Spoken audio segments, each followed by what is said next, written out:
So, update part 3. I refused to train my replacement, and here's pretty much how that ended. 3 weeks of being managed out, 3 weeks of documented retaliation, and 3 weeks of them thinking that they were actually winning and in charge.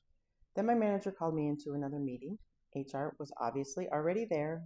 I knew what was coming. They wanted me to discuss my future with the company with them. So, translation, they really want to be gone, but didn't want to call it firing.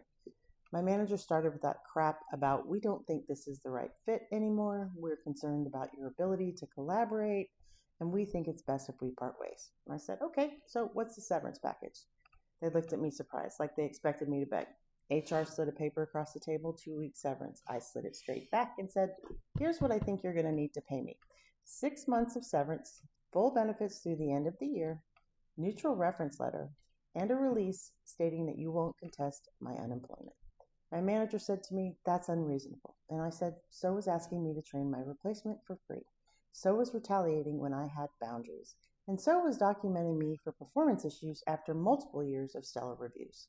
I pulled out my folder, every email, every meeting, every project that they had reassigned. 3 weeks of documented retaliation. All time-stamped, all saved. I said, we can do this the easy way, or we can do it the expensive way. Completely your choice. Silence. HR said we'll need to discuss it with leadership, and I said, okay, you have till the end of today, and then after that, my documentation is going to go to an employment attorney. They called me back within a few hours. Deal, because here's what happened next. I took my 6 months paid, started building what I actually wanted, and 3 months later, I got a message from a former colleague who said, you know that girl that they promoted over you? She just quit. Couldn't handle it, no training, no support, no institutional knowledge. She lasted 4 months. Now they're scrambling to hire someone else. And I'm unavailable. Turns out I wasn't obsolete after all. I was just undervalued. There's a difference, and I'm teaching experienced professionals now how to land on their feet when corporate pushes them out like they did me, how to negotiate their exit and build income that doesn't depend on someone else's HR department. Because they're counting on you not knowing your worth, and they're counting on you being afraid.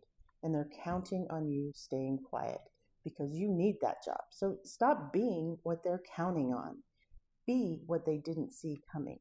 I'm building the unobsolete for all of us, teaching people how to document everything, how to negotiate their exit, how to build what comes next while they're still paying you.